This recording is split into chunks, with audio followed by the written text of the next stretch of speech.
Narito kami ngayon, dalamat sa mga hapon na nagdaan, Panginoon, ay may mga kapaguran. Ay mapatuloy kami lumalapit sa iyo. Alam namin sa iyo ang aming kalakasan at mga. Salamat po, Panginoon, at humihin ka ang isang salita mo ngayon na aming pag-aaralan, Panginoon. Pinulis na nawa, O Diyos, hallelujah.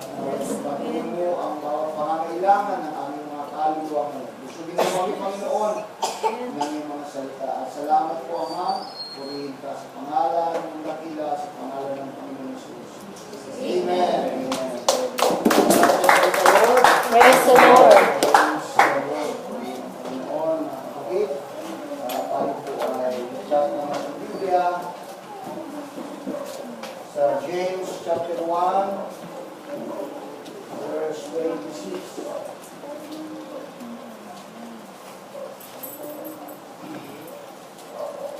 James 1.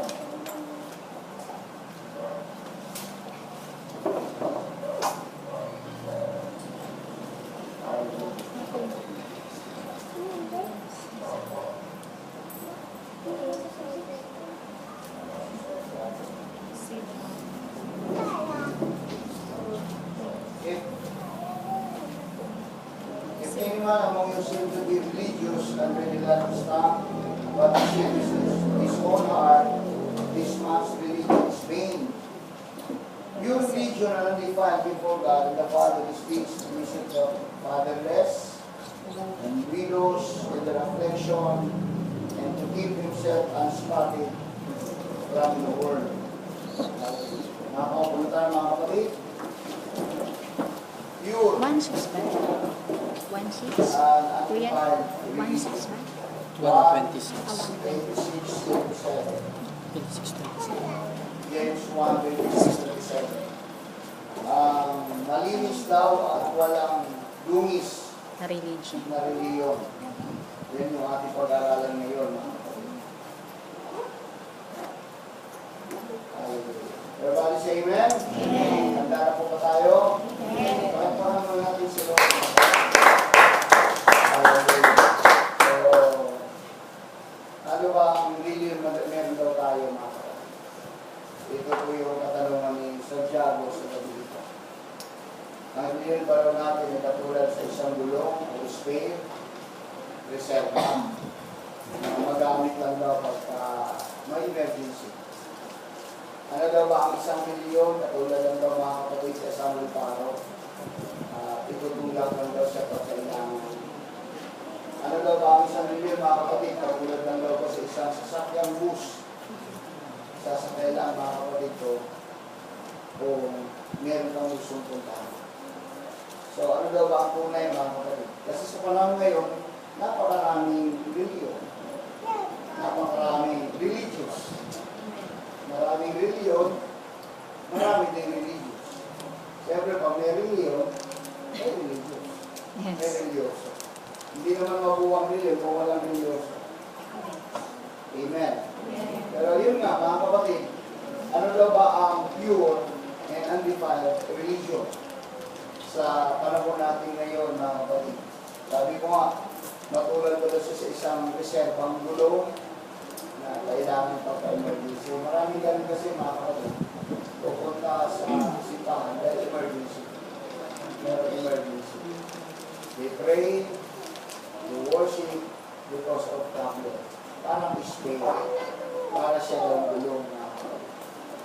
So, parang wheelbarrow na pinupus, mga kapatid, pinutulak dahil merong kailangan. So, yun yung pag-aaralan natin ngayon, mga kapatid. Ano ba ang religion na nakakalugod sa ating Panginoon? Na hindi tayo mabuti dahil nalagay ito sa atin kung nasaan tayo ngayon. Parang isang awit, nasaan kaya ako? Jesus. Wala. Amen? Amen. Palagpakan natin si Lord. So, ito yun, mga kapatid ko, ang sinabi ni Santiago, madiin, masakit, paalala sa isang mananampalataya na namumuhay, mga kapatid ko, sa kanyang reliyon. So kaya nga sinabi ni James, ano ba raw ang pure o malinis at walang dungis na reliyon sa harapan ng ating Panginoon na kapatid. Kasi pag pinag-usapan ang pang-reliyon, pag pinag-usapan yung pagsamba sa Panginoon, dapat lang talaga na magiging tiyak tayo. Amen.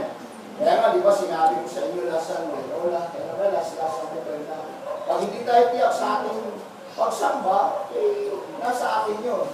Kung alam natin mali yung turo, nasa atin yun. Kaya nga, meron tayong pagsasaliksikin. Search the scriptures. For and then you think that you have eternal life. Yung sinabi ng 5:39 na buhog dyan. Pagsasaliksik talaga. Kasi, para makapaniguro tayo na hindi tayo mahulog, mga kapatid ko, ng ang reliyon lang ay parang gagamitin lang natin. Hindi talaga siya magiging tunay o totoo sa ating buhay. Importante mga kapatid, pure talaga.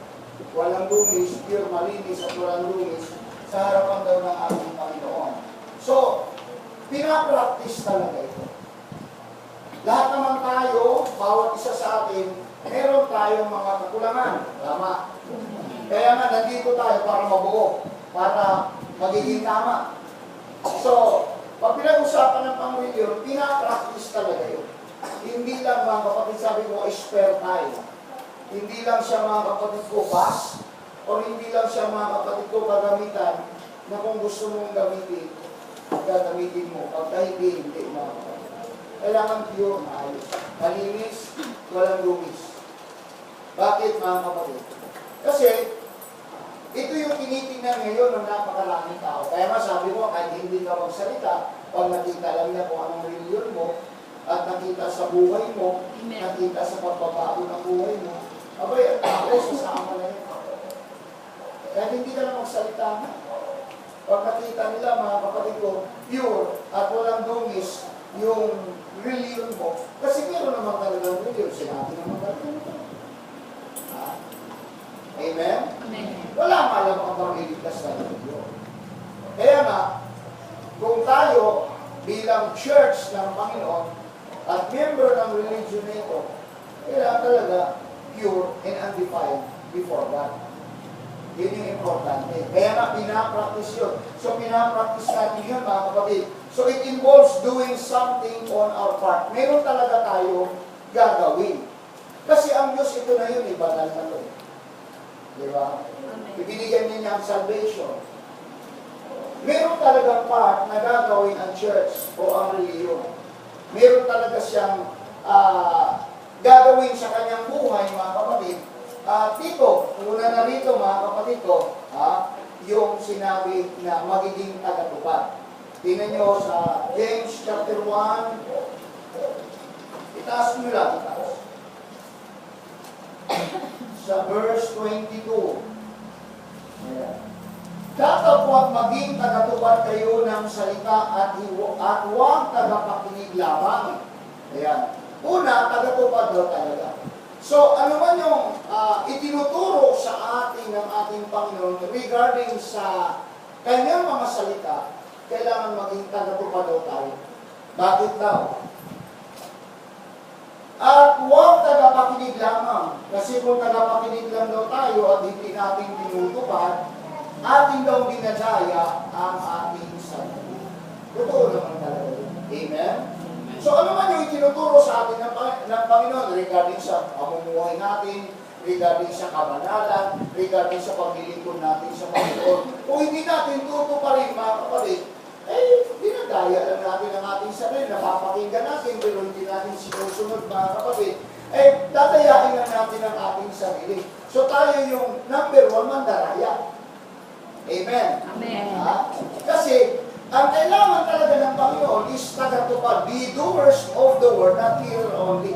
Tagatupad ka. Ano bang ipinapatupad sa atin ng Panginoon? Ano bang ipinapractice sa atin ng Panginoon, mga kapatid, para makita sa buhay natin bilang isang reliyon na ito na tagatupad, mga kapatid, at makita sa atin ang katuruan ng ating Panginoon. Inulit niya, basahin natin sa 7:21 ng Mateo. Ito.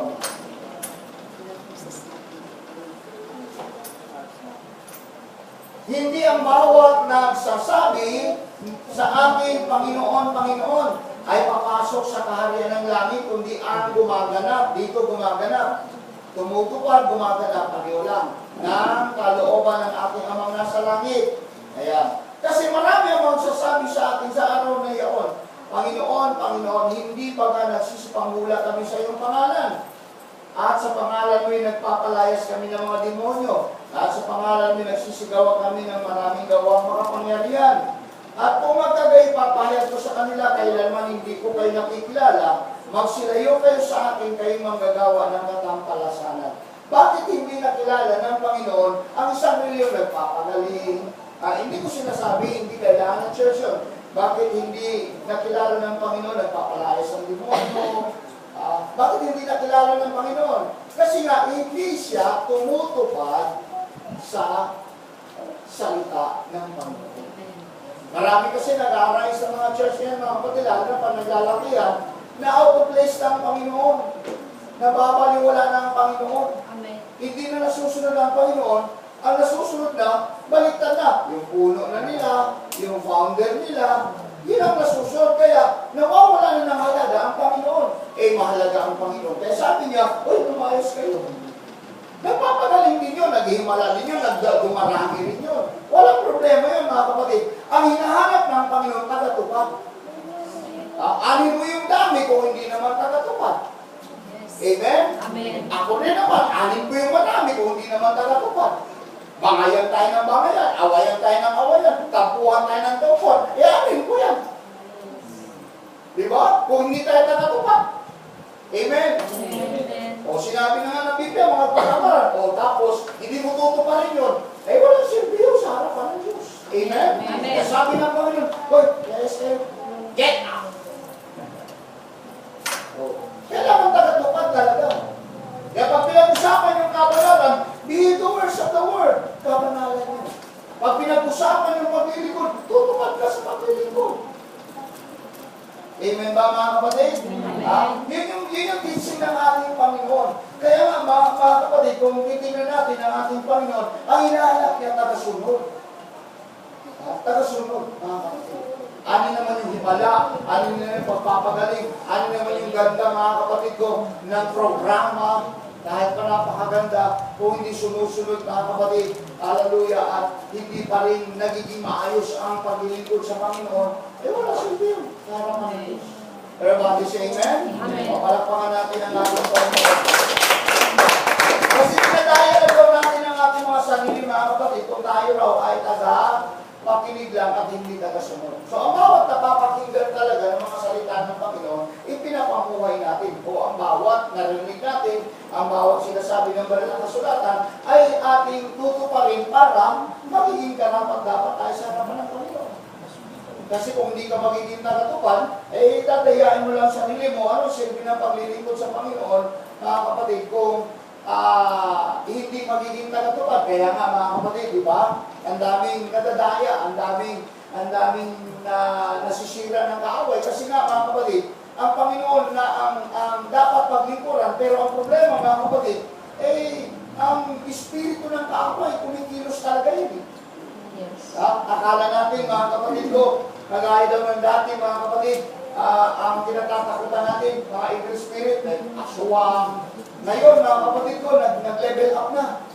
Wala nang aswang, wala nang multo, hindi ka na dapat matakot. Pero ang evil spirit, mga kapatid, ay nananatili.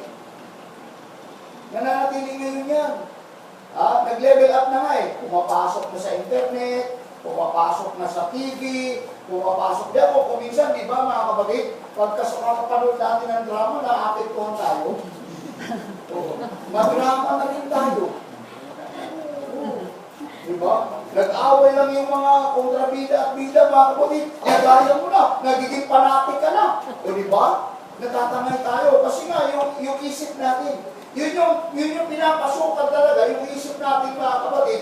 Kaya nga, natatangay tayo, nagdadala tayo, mga kapatid ko. Imbis na ang salita ng Diyos, ibabag natin sa ating isipan, sa ating